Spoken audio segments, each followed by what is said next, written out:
شروع اللہ کا نام لے کر جو بڑا مہربان نہایت رحم والا ہے۔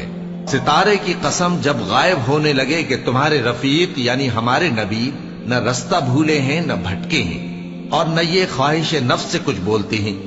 یہ قرآن تو ایک وحی ہے جو ان کی طرف بھیجی جاتی ہے، ان کو نہایت قوت والے نے سکھایا یعنی جبرائیل نے جو طاقتور ہیں۔ پھر وہ پوری طرح بیٹھے جبکہ وہ آسمان کے اونچے کنارے پر تھے، پھر وہ قریب ہوئے، پھر مزید نیچے آ گئے تو وہ 2 کمان کے فاصلے پر ہو گئے یا اس سے بھی کم۔ پھر اللہ نے اپنے بندے کی طرف جو حکم بھیجا سو بھیجا۔ جو کچھ انہوں نے دیکھا ان کے دل نے اس کو جھوٹ نہ جانا۔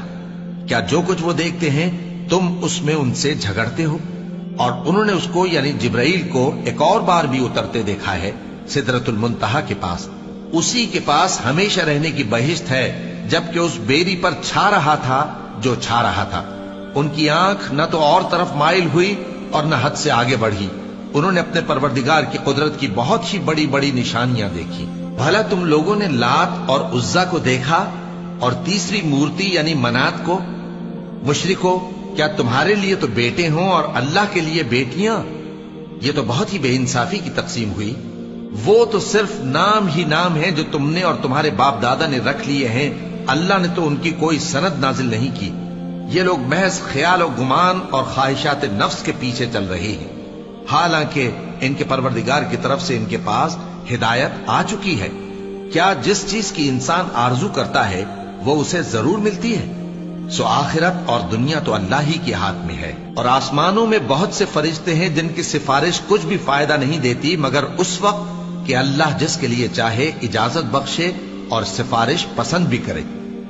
جو لوگ آخرت پر ایمان نہیں لاتے وہ فرشتوں کو لڑکیوں کے نام سے موسوم کرتے ہیں، حالانکہ ان کو اس کی کچھ خبر نہیں۔ وہ صرف خیال و گمان پر چلتے ہیں، جبکہ خیال و گمان حق کے مقابلے میں کچھ کام نہیں آتا۔ تو جو ہماری یاد سے روگردانی کرے اور صرف دنیا ہی کی زندگی کا خواہاں ہو، اس سے تم بھی منہ پھیر لو۔ ان کے علم کی یہی انتہا ہے۔ تمہارا پروردگار اس کو بھی خوب جانتا ہے جو اس کے رستے سے بھٹک گیا، اور اس سے بھی خوب واقف ہے جو رستے پر چلا۔ اور جو کچھ آسمانوں میں ہے اور جو کچھ زمین میں ہے سب اللہ ہی کا ہے، اور اس نے خلقت کو اس لیے پیدا کیا ہے کہ جن لوگوں نے برے کام کیے ان کو ان کے اعمال کا بدلہ دے، اور جنہوں نے نیکیاں کی ان کو نیک بدلہ دے۔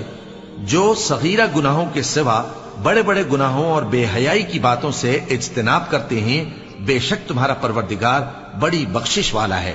وہ تم کو خوب جانتا ہے۔ جب اس نے تم کو مٹی سے پیدا کیا اور جب تم اپنی ماؤں کے پیٹ میں بچے تھے تو اپنے آپ کو پاک صاف نہ جتاؤ۔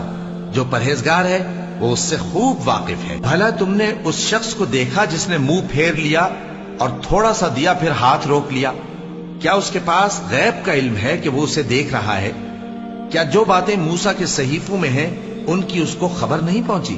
اور ابراہیم کے صحیفوں کی جنہوں نے حق کے اطاعت اور رسالت پورا کیا، وہ یہ کہ کوئی شخص دوسرے کے گناہ کا بوجھ نہیں اٹھائے گا، اور یہ کہ انسان کو وہی ملتا ہے جس کے لیے وہ محنت کرتا ہے، اور یہ کہ اس کی محنت کا جائزہ لیا جائے گا، پھر اس کو اس کا پورا پورا بدلہ دیا جائے گا، اور یہ کہ تمہارے پروردگار ہی کے پاس پہنچنا ہے، اور یہ کہ وہ ہنساتا اور رلاتا ہے، اور یہ کہ وہی مارتا اور جلاتا ہے، اور یہ کہ وہی دونوں جوڑے یعنی نر اور مادہ پیدا کرتا ہے یعنی نطفے سے جو رحم میں ڈالا جاتا ہے، اور یہ کہ قیامت کو دوبارہ اٹھانا اسی کا ذمہ ہے، اور یہ کہ وہی دولت مند بناتا اور وہی مفلس کرتا ہے، اور یہ کہ وہی شیرا نامی تارے کا بھی مالک ہے، اور یہ کہ اسی نے عاد اول کو ہلاک کر ڈالا اور سمود کو بھی، غرض کسی کو باقی نہ چھوڑا، اور ان سے پہلے قوم نوح کو بھی۔